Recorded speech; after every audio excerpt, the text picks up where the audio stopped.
राधे राधे दोस्तों।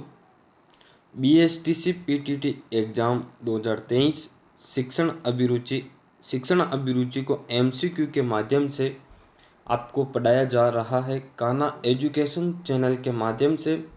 दोस्तों, आप जिस बुक से शिक्षण अभिरुचि या जिस टीचर से पढ़ रहे हो, उनके पढ़ने के बाद आप इस क्लास को देखें MCQ के माध्यम से, ताकि आपका रिवीजन हो सके, परीक्षा में आने वाले प्रश्नों का आपको पता चल सके कि परीक्षा में इस प्रकार से प्रश्न पूछे जाते हैं। तो दोस्तों, अभी तक आपने कान्हा एजुकेशन चैनल को सब्सक्राइब नहीं किया है तो चैनल को एक बार सब्सक्राइब जरूर कर लेवें। दोस्तों, हमारा पहला प्रश्न है, यदि आप विद्यालय में भिन्न भिन्न जाति वाले शिक्षक हैं तो आपका उनके प्रति व्यवहार कैसा होगा। यदि आपके विद्यालय में भिन्न भिन्न जाति वाले शिक्षक हैं तो आपका उनके प्रति व्यवहार कैसा होगा। कोई भेदभाव नहीं रखेंगे, उनसे विशेष संबंध नहीं रखेंगे, केवल अपने विषय वाले शिक्षकों से संपर्क रखेंगे, अपने कार्य से मतलब रखेंगे। तो दोस्तों, इसका सही उत्तर है पहला, कोई भेदभाव नहीं रखेंगे। अगला प्रश्न है हमारा, व्यक्तिगत या सामूहिक रूप से प्रशंसा को तकनीकी भाषा में कहा जाता है। तो व्यक्तिगत या सामूहिक रूप से प्रशंसा को तकनीकी भाषा में पुरस्कार कहा जाता है। क्या कहा जाता है दोस्तों? पुरस्कार कहा जाता है। नेक्स्ट प्रश्न हमारा, कि शिक्षक और प्राचार्य एक दूसरे के होते हैं। शिक्षक और प्राचार्य एक दूसरे के दोस्तों प्रतिद्वंदी होते हैं, मित्र होते हैं, सहयोगी होते हैं, विरोधी होते हैं। तो दोस्तों, इसका जो सही उत्तर है वो उत्तर है तीसरा, सहयोगी होते हैं। शिक्षक और प्राचार्य एक दूसरे के दोस्तों क्या होते हैं? सहयोगी होते हैं। नेक्स्ट प्रश्न हमारा, राष्ट्रीय कैडेट कोर NCC। दोस्तों, यहाँ NCC है, NCC राष्ट्रीय कैडेट कोर यानी कि NCC के टोली नायक के रूप में आप किस छात्र का चुनाव करना पसंद करेंगे। दोस्तों, जो NCC होती है उस NCC के जो टोली नायक यानी कि उस टोली को संभालने वाले के रूप में हम किस छात्र का चुनाव करना पसंद करेंगे। मेधावी छात्र का, प्रभावी व्यक्तित्व वाले छात्र का, शारीरिक रूप से शक्तिशाली छात्र का, आर्थिक रूप से संपन्न छात्र का। तो इसका सही उत्तर है दूसरा, प्रभावी व्यक्तित्व वाले छात्र का। नेक्स्ट प्रश्न हमारा, शिक्षक का उद्देश्य होना चाहिए। एक शिक्षक है, उस शिक्षक का क्या उद्देश्य होना चाहिए है, उस उद्देश्य का हमें पता होना चाहिए कि उसका उद्देश्य क्या है। तो हम इस ऑप्शन को देखते हुए, इन ऑप्शन को देखते हुए हम आगे बढ़ते हैं कि क्या क्या उद्देश्य होना चाहिए शिक्षक का। शिक्षक का उद्देश्य होना चाहिए परीक्षा उत्तीर्ण कराना, हाँ। छात्रों का सर्वांगीण विकास करवाना, यस। व्यवहार में कुशलता लाना, यस। छात्रों को भेदभाव सिखाना, नहीं। तो इसका जो सही उत्तर है, सटीक उत्तर, वो दूसरा है, छात्रों का सर्वांगीण विकास करना शिक्षक का महत्वपूर्ण उद्देश्य होता है। नेक्स्ट प्रश्न, कि वर्तमान परिस्थितियों में शिक्षक नेता के लिए सादा जीवन और उच्च विचार का सिद्धांत है। सादा जीवन और उच्च विचार का सिद्धांत है। मूर्खतापूर्ण, अनुपयोगी, उचित या कल्याणकारी। तो क्या है आंसर इसका दोस्तों? कल्याणकारी आंसर है। नेक्स्ट प्रश्न हमारा, कि नेता का समय है, जो एक नेता है उस नेता का समय परिवार के लिए है, सही है। मित्रों के लिए है। देश के लिए है, सोने के लिए नहीं। सोने के लिए भी समय है, लेकिन समय सबसे ज़्यादा महत्वपूर्ण इन तीनों के लिए है। लेकिन इन तीनों में से सबसे ज़्यादा एक नेता का समय होता है, वो समय होता है देश के लिए। आप अध्यापन व्यवसाय की प्रगति के लिए सर्वोच्च महत्व प्रदान करेंगे। आप अध्यापन व्यवसाय की प्रगति के लिए सर्वोच्च महत्व प्रदान करेंगे। उच्च कोटि का कक्षा शिक्षण कार्य, अधिकाधिक ट्यूशन कार्य, उत्तर पुस्तकों का लेखन, शिक्षण कार्य में पलायन। तो इसका सही आंसर है उच्च कोटि का कक्षीय शिक्षण कार्य। क्या है? उच्च कोटि का कक्षीय शिक्षण कार्य। नेक्स्ट प्रश्न हमारा कि निम्नलिखित में से शिक्षक के कौन से निजी गुण शिक्षण को प्रभावित नहीं करते हैं? प्रभावित नहीं करते हैं। कौन से निजी गुण प्रभावित नहीं करते हैं? तो दोस्तों, जो प्रभावित नहीं करने वाले गुण है, संवेदनशीलता करता है प्रभावित, सामाजिक कुशलता प्रभावित करता है, दयालुता, प्रबंध क्षमता। तो इसका सही आंसर है दयालुता। एक दयालुता गुण ऐसा है शिक्षक का जो निजी गुण है, यह शिक्षण को प्रभावित नहीं करता। दयालुता। कक्षा में उचित संप्रेषण हेतु आवश्यक है कि आपका व्यवहार पूर्ण रूप से नाटकीय पूर्ण हो। यानी कि जो कक्षा में आप बातचीत करते हो, बच्चों से वाद विवाद करते हो, किसी चीज को लेकर संवाद करते हो, तो उसमें आवश्यक है कि आपका व्यवहार पूर्ण रूप से नाटकीय हो। तो यह है असत्य, क्योंकि कक्षा में बातचीत करने के लिए, वाद विवाद करने के लिए, संवाद करने के लिए जरूरी नहीं है कि हम पूर्ण रूप से एक नाटक ही करें और नाटकीय पूर्ण व्यवहार हो हमारा, ये कोई जरूरी नहीं है।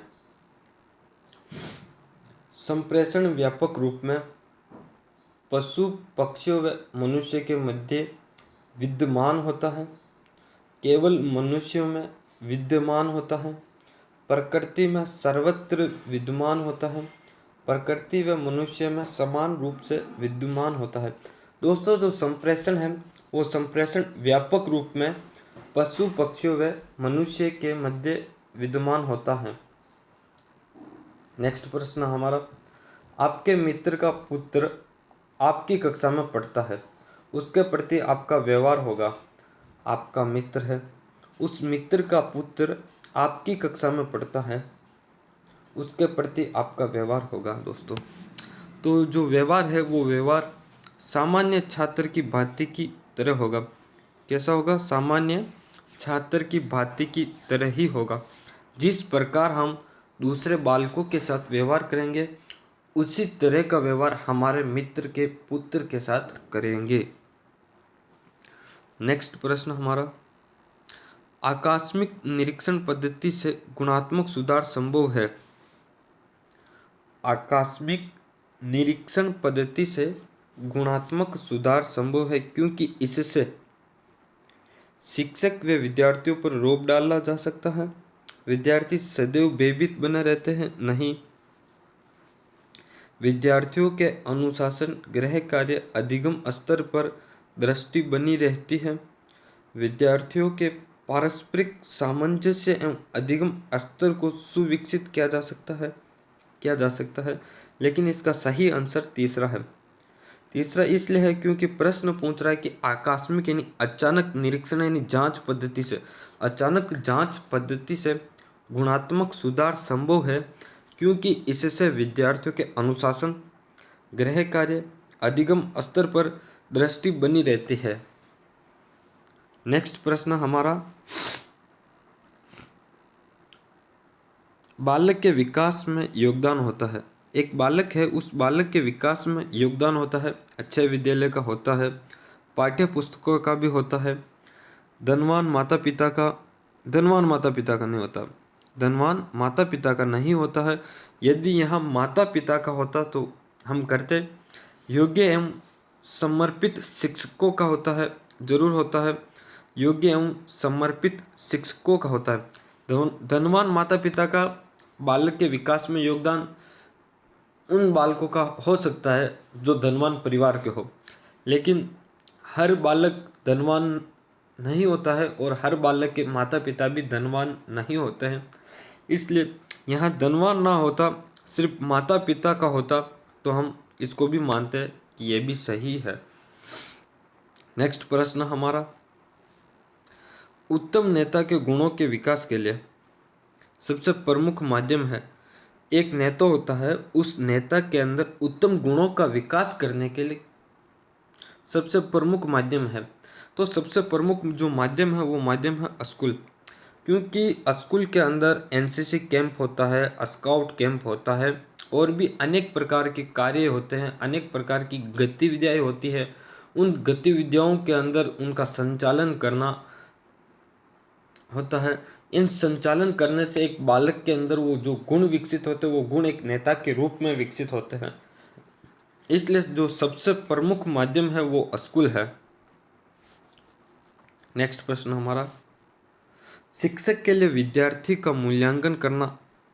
मूल्यांकन कार्य करना इसलिए आवश्यक हो जाता है क्योंकि एक शिक्षक है, उस शिक्षक के लिए विद्यार्थी का मूल्यांकन कार्य करना इसलिए आवश्यक हो जाता है क्योंकि इसके लिए विद्यालय उसे वेतन का भुगतान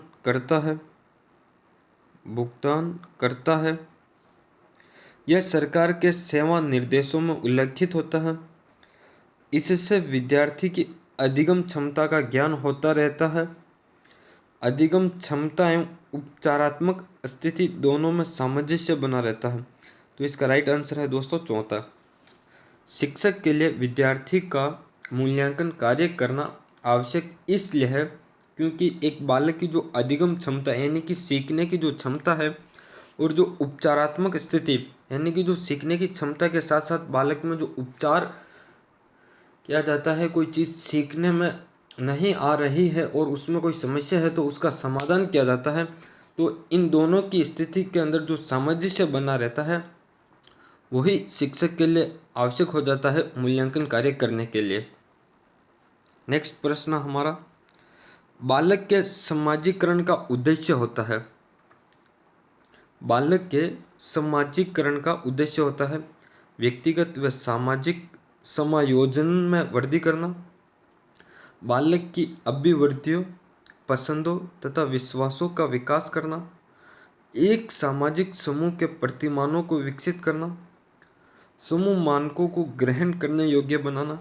तो दोस्तों जो बालक के अंदर समाजीकरण का उद्देश्य होता है वो उद्देश्य होता है कि सामाजिक समूह के प्रतिमानों को विकसित करना, यानी कि सामाजिक समूह है उसके अंदर कोई मॉडल को विकसित करना होता है, मॉडल विकसित करना होता है। इसका सही आंसर है तीसरा।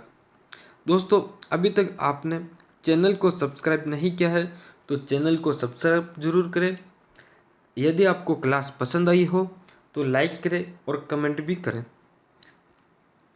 बालक का सामाजिक विकास श्रेष्ठ होगा, जो बालक है उस बालक का सामाजिक विकास श्रेष्ठ होगा यदि बालक के माता पिता उचित लाड प्यार करें तथा सामाजिक नियमों का सावधानी से पालन करवाए। यदि बालक के विद्यालय में अच्छा वातावरण एवं उत्तम विद्यार्थियों के साथ मिलने जुलने का मौका मिले। अभी तक तो दोनों सही है, लेकिन जो सर्वश्रेष्ठ सही है उसका उत्तर मैं बताऊंगा आपको कि कौन सा सही है। तब तक आप कमेंट में इसका जवाब जरूर दें। यदि माता पिता बालक के साथ कठोर एवं दमनात्मक व्यवहार रखे, यह गलत है। यदि शिक्षक बालकों को कठोर अनुशासन में रखे, यह भी गलत है।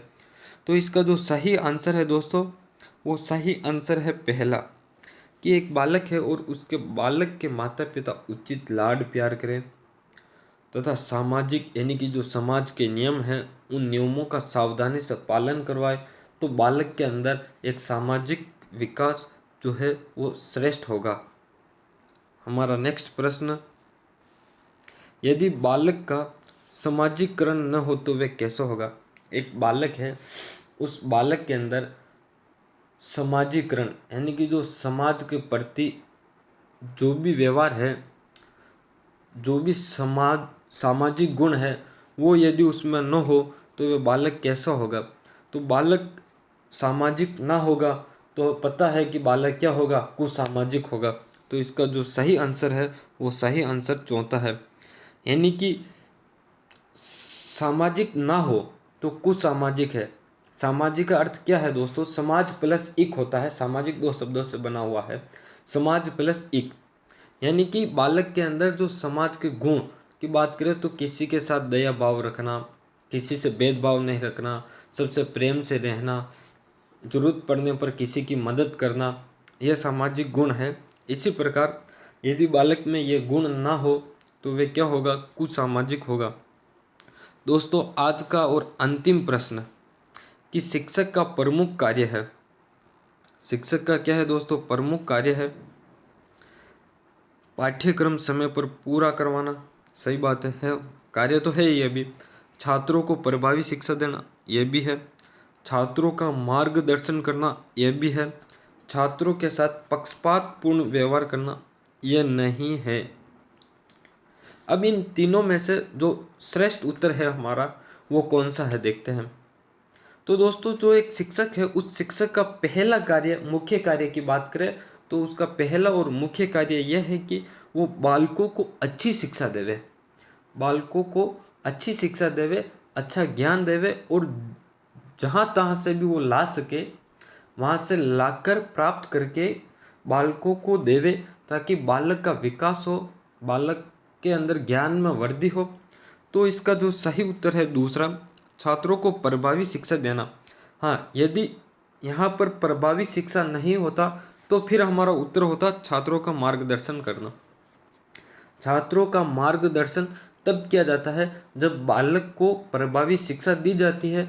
उसके बाद बालक के अंदर जो विकास होता है, उस विकास के आधार पर बालक का मार्गदर्शन किया जाता है, ताकि बालक आगे चलकर क्या बने और क्या ना बने। इसलिए तो दोस्तों आज की क्लास हम यहीं रोकते हैं। आने वाले 20 प्रश्नों को लेकर कल आएंगे। अभी तक आपने चैनल को सब्सक्राइब नहीं किया है तो एक बार चैनल को सब्सक्राइब जरूर करें। कमेंट बॉक्स में कमेंट जरूर करें। क्लास पसंद आई हो तो आप लाइक जरूर करें। धन्यवाद दोस्तों आपका।